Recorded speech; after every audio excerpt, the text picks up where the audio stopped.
चलिए दोस्तों, इस वीडियो में हम लोग कंप्यूटर का जो भी एमसीक्यू होता है, मल्टीपल चॉइस क्वेश्चन होते हैं, जो कि कई सारे एग्ज़ाम में पूछे जा चुके हैं और आगे भी पूछे जाने की संभावना है, उसकी सीरीज़ को आज हम लोग शुरू करेंगे और आगे भी इसका सीरीज़ आपको मिलता रहेगा। ये वीडियो का पार्ट 1 है, जिसमें कई सारे आपको एग्ज़ाम से रिलेटेड क्वेश्चन हैं जो आगे एग्ज़ाम में आने की पूरी संभावना है। तो इसीलिए इसको अच्छे से ध्यान देंगे और आगे भी इस सीरीज़ को देखते रहेंगे। तो चलिए, सबसे पहले इस क्वेश्चन नंबर 1 को हम लोग शुरू करते हैं और इसका आंसर जानते हैं। ये सभी जितने भी क्वेश्चन हैं किसी न किसी एग्ज़ाम में पूछे गए हैं। तो सबसे पहले क्वेश्चन नंबर 1 आता है हमारा। यहाँ पे आप देख सकते हैं कि सीसी का फुल फॉर्म क्या होता है। ईमेल आईडी में आप बीसीसी, सीसीसी का नाम सुने होंगे, तो वही है कि इसमें सीसी का फुल फॉर्म क्या होता है। तो यहाँ पे ऑप्शन दिया हुआ है कैरेक्टर कॉपी, कार्बन कॉपी, और भी आपको यहाँ पे ऑप्शन दिख रहा है कि कंट्रोल कॉपी और कमांड कॉपी। तो इसका जो राइट आंसर हो जाएगा वो हो जाएगा आपका यहाँ से कार्बन कॉपी। आप देख सकते हैं आंसर नंबर बी करेक्ट हो जाएगा। अब नेक्स्ट क्वेश्चन की तरफ चलते हैं, जो कि है कि क्वेश्चन नंबर 2 में कि इनमें से कौन एक इनपुट डिवाइस नहीं है। आंसर आपको यहाँ पे पहले ही दिख गया होगा कि जो प्रिंटर है हमारा, ये इनपुट डिवाइस में नहीं आता है, क्योंकि ये हमें प्रिंट आउट निकाल कर देता है, तो ये आउटपुट को देता है। इसीलिए ये बाकी तीनों हमारे इनपुट डिवाइस हो जाएंगे, लेकिन प्रिंटर आपका इनपुट डिवाइस नहीं, ये एक आउटपुट डिवाइस है। तो चलिए अब नेक्स्ट क्वेश्चन पे हम लोग चलते हैं, जो कि यहाँ पे नेक्स्ट क्वेश्चन है हमारा कि सबसे पहला कंप्यूटर का नाम क्या था। यानी जो दुनिया का सबसे पहला जो वर्ल्ड का इलेक्ट्रॉनिक कंप्यूटर आया हुआ था, कंप्यूटर, उसका नाम क्या था। तो यहाँ पे 4 ऑप्शन दिए हुए हैं, जिसमें दिया हुआ है एट्रिस, एनिएक और टेंडी, नवेला। तो इसमें जो राइट आंसर हो जाएगा वो हो जाएगा आपका यहाँ पे एनिएक, जो कि ये हमारा मतलब विश्व का सबसे प्रथम इलेक्ट्रॉनिक से चलने वाला कंप्यूटर था, एनिएक।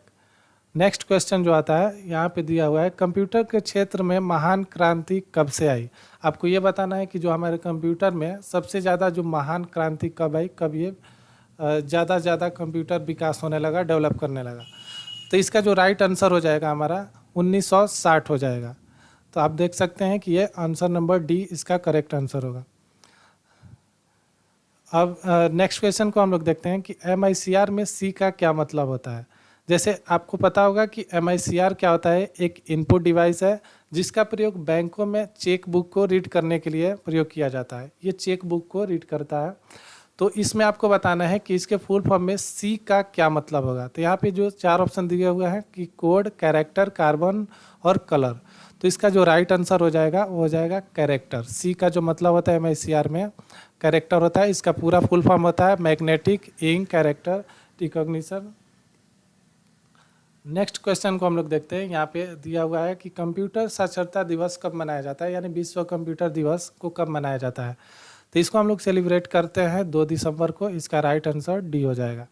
नेक्स्ट क्वेश्चन की तरफ चलते हैं कि आधुनिक कंप्यूटर की खोज सर्वप्रथम कब हुई। जो हमारा मॉडर्न इलेक्ट्रॉनिक कंप्यूटर है उसकी खोज कब की गई थी। तो इसका जो राइट आंसर हो जाएगा 1946 में हो जाएगी, जो कि आंसर नंबर सी हमारा करेक्ट होगा।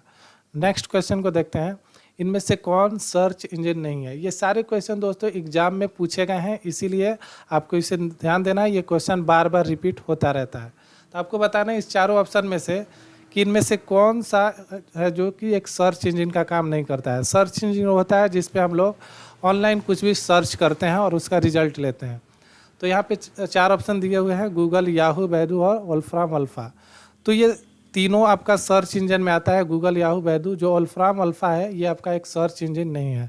तो ये जो इसका करेक्ट आंसर हो जाएगा, आंसर डी आपका करेक्ट होगा, वोल्फ्राम अल्फ़ा।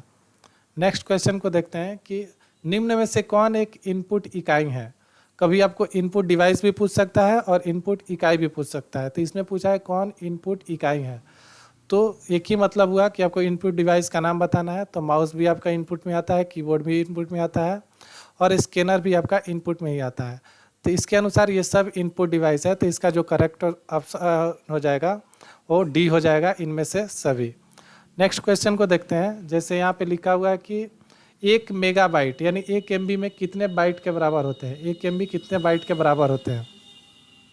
थोड़ा सा आवाज़ का प्रॉब्लम होगा, आप थोड़ा सा मैनेज करेंगे। मुझे भी यहाँ प्रॉब्लम है, आवाज़ को मैं रोक नहीं सकता, तो इसीलिए आप मैनेज करेंगे इसको। तो यहाँ पे 1 मेगाबाइट यानी 1 MB में कितने बाइट के बराबर होता है ये आपको बताना है। तो 1024 KB को हम लोग मिलाते हैं तो जाकर 1 MB बनता है, तो ये इसी के बराबर होगा। तो इसका जो ए नंबर होगा वो करेक्ट होगा। तो चलिए अब नेक्स्ट क्वेश्चन को देखते हैं। यहाँ पे लिखा हुआ है गणना और तुलना के लिए कंप्यूटर के किस भाग का प्रयोग किया जाता है। आपको ये बताना है कि कोई भी गणना यानी कैलकुलेशन करना हो या तुलना करना हो तो किसका इसमें प्रयोग किया जाता है। जैसे ऑप्शन में दिया हुआ है डिस्क यूनिट, मॉडम, ALU और कंट्रोल यूनिट। तो इसका जो राइट आंसर हो जाएगा, जो भी गणना से रिलेटेड काम होता है, मैथमेटिकल काम होता है, उसमें CPU का ALU जो होता है वो उसे प्रोसेस करने का काम करता है। तो हमारा इसमें जो राइट आंसर हो जाएगा ALU हो जाएगा। तो चलिए नेक्स्ट क्वेश्चन को देखते हैं कि इसमें अब नेक्स्ट क्वेश्चन क्या आता है। तो यहाँ पे 13 नंबर क्वेश्चन में दिया हुआ है कंप्यूटर में प्रयुक्त IC चिप बनते हैं, यानी जो IC चिप का यूज किया गया रहता है कंप्यूटर में वो किस चीज़ के बने होते हैं ये आपको बताना है। ये क्वेश्चन कई सारे एग्जाम में पूछा गया है और बार बार ये रिपीट होता रहता है, इसीलिए इसे आपको अच्छे से ध्यान देना है कि इसका करेक्ट आंसर क्या होगा और ये रिपीट होता रहेगा। तो इसमें ऑप्शन दिया है क्रोमियम से, आयरन ऑक्साइड से और सिल्वर से और सिलिकॉन से। तो इसका जो राइट आंसर होगा वो सिलिकॉन हो जाएगा। तो नेक्स्ट क्वेश्चन को हम लोग देखते हैं कि यहाँ पे 14 नंबर क्वेश्चन बोल रहा है मल्टी प्रोसेसिंग होती है। आपको बताना है इसमें से मल्टी प्रोसेसिंग क्या होती है। एक प्रोसेसर द्वारा होती है या एक से अधिक प्रोसेसर द्वारा होता है या बिना किसी प्रोसेसर के या इनमें से कोई नहीं। तो नाम ही है कि मल्टी प्रोसेसिंग। तो मल्टी प्रोसेसिंग हमेशा आपका एक से अधिक प्रोसेसर द्वारा होगा। तो इसका राइट आंसर हो जाएगा आंसर बी, एक से अधिक प्रोसेसर द्वारा। नेक्स्ट क्वेश्चन को देखते हैं CPU में कंट्रोल मेमोरी और तीसरा कौन सा यूनिट होते हैं। आपको ये बताना है कंट्रोल मेमोरी के साथ साथ और तीसरा कौन सा यूनिट होते हैं। तो ऑप्शन में है माइक्रो प्रोसेसर और प्रोसेसर आउटपुट और अर्थमेटिक लॉजिक। तो आपका जो राइट आंसर हो जाएगा इसका हो जाएगा अर्थमेटिक लॉजिक। अब नेक्स्ट क्वेश्चन को हम लोग देखते हैं। यहाँ पे 16 नंबर क्वेश्चन आता है CPU और IO के बीच सिग्नलों को मूवमेंट को कौन नियंत्रण करता है। आपको बताना है कि CPU और जो IO होता है उसके बीच के जो सिग्नल होता है उसे कौन कंट्रोल करता है। तो आप ये इतना बस एक ध्यान रखेंगे कि कंप्यूटर में किसी चीज़ को कंट्रोल करने का काम, कंट्रोल शब्द आ गया तो उसे कंट्रोल सिर्फ कंट्रोल यूनिट ही करता है। जो इसके 3 पार्ट्स होते हैं जैसे ALU होता है, MU होता है और CU होता है।